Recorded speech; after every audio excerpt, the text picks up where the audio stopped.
Greater Noida जेवर पहुंचे सड़क परिवहन मंत्री नितिन गडकरी। प्रधानमंत्री नरेंद्र मोदी के आह्वान पर एक पेड़ मां के नाम 2.0 वृक्षारोपण अभियान के तहत कार्यक्रम किया गया आयोजित।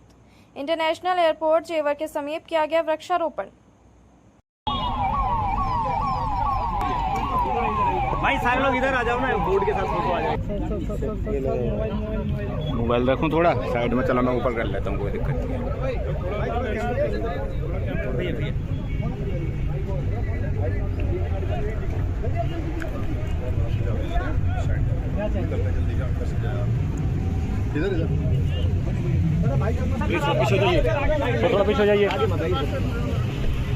नमस्कार दोस्तों, मैं आपका दोस्त मोहम्मद शाहरुख खान और हम इस टाइम मौजूद हैं जमुना एक्सप्रेसवे ग्रेटर नोएडा में, जहां आज सड़क परिवहन मंत्री नितिन गडकरी पहुंचे थे एक पेड़ मां के नाम के प्रोग्राम को लेकर के। तो यहां हम इस टाइम वहीं मौजूद हैं जहां मंत्री जी द्वारा पेड़ लगाए गए हैं और आगे भी देश के लिए सबको संदेश भी दिया गया है कि एक पेड़ मां के नाम जरूर लगाएं। इसी को लेकर के पर्यावरण और भी अच्छा हो जाएगा। तो जुड़े रहिए मेरे चैनल जन जागरण संदेश के साथ और मैं आपका दोस्त मोहम्मद शाहरुख खान। किया उसी संदर्भ में आज NHAI की तरफ से, हमारे रोड ट्रांसपोर्ट मंत्रालय की तरफ से यहाँ जेवर एयरपोर्ट के पास आदरणीय नितिन गडकरी जी के मार्गदर्शन में हमने यहाँ पर आज वृक्षारोपण किया है। और मैं मानता हूँ कि वृक्ष केवल ऑक्सीजन नहीं दे रहा है, वो जीवन देने वाले हैं। हम आपके माध्यम से मैं पूरे देशवासियों को आह्वान करता हूँ कि हमें प्रत्येक व्यक्ति को महीने में कम से कम 15-20 पेड़ लगाने चाहिए और लगाने में ये भी ध्यान रखना चाहिए कि उनका संरक्षण हो, संवर्धन। सर, ये जो इंटरचेंज बने हुए हैं 4 इंटरचेंज, इनके बीच के भी एरिया को ग्रीनफील्ड के तौर पे विकसित करना है, किस तरीके से आप लोग इसको प्लान देखिए, national highway authority of India हमारा मंत्रालय, जहाँ भी नेशनल हाईवेज बन रहे हैं अब उनको हम ग्रीन हाईवेज का नाम दे रहे हैं। कारण वहाँ पर उसके दोनों तरफ और मीडियन में भी हम पेड़ लगाने का काम करते हैं। पिछले वर्ष में हमने लगभग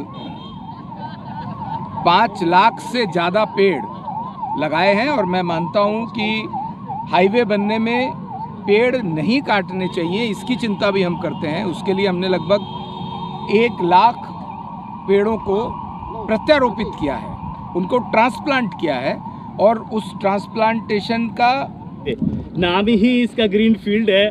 और वही बात करें तो जो केंद्रीय मंत्री हैं जो नितिन गडकरी जी, उन्होंने कहा कि ये जो हाईवे है वो कुछ अलग ही निराला बनाया जाएगा, क्या कहना चाहोगे? देखिए, ये ग्रीनफील्ड हाईवे है और ये जो एयरपोर्ट है ये भी अपने आप में ग्रीनफील्ड एयरपोर्ट है। बिल्कुल।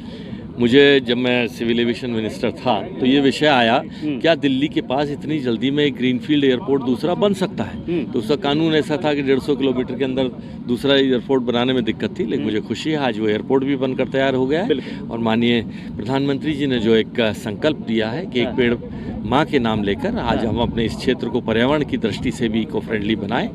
आज इस विषय में एक ऐसे मंत्री जी माननीय गडकरी जी द्वारा इसकी शुरुआत की गई है यहाँ पर, और इसे मैं क्षेत्रवासियों से भी, अपनी प्रदेश की क्षेत्र की जनता से भी आह्वान करूँगा कि इस संकल्प को पूरा करें। यही सांसद जी, हालांकि एयरपोर्ट की बात आई तो सबसे बड़ा योगदान एयरपोर्ट में आपका रहा है, और वही बात करें तो आज जो ग्रीन फील्ड कहते हैं कि 31 किलोमीटर का जो ग्रीन फील्ड हाईवे है, फरीदाबाद से सीधा दिल्ली और मुंबई एक्सप्रेस वे जो ये बन रहा है, ये भी एक क्षेत्र के लिए नहीं मतलब कह सकते हैं पूरे देश के लिए गर्व की बात है। इतना अच्छा मेरी कर्म भूमि की इस माटी के लिए मुझे खुशी हो रही है कहते हुए कि जेवर जो पिछड़ा हुआ क्षेत्र था, जहाँ कहीं चाय पीने का एक ढाबा भी नहीं मिलता था, आज उस क्षेत्र की ज़मीनें 8-8, 10-10 गुना बढ़ गई हैं। आज उस क्षेत्र के विकास की दृष्टि से ये क्षेत्र नई इबारत लिख रहा है। और जहाँ ग्रीनरी को ध्यान रखते हुए, औद्योगिकरण को ध्यान रखते हुए, रोजगार को ध्यान रखते हुए, किसानों की समस्याओं का ध्यान रखते हुए, सभी विषयों को ध्यान रखते हुए ये एक ऐसा प्रोजेक्ट बन गया है जो एशिया का सबसे बड़ा प्रोजेक्ट है और इससे उत्तर प्रदेश की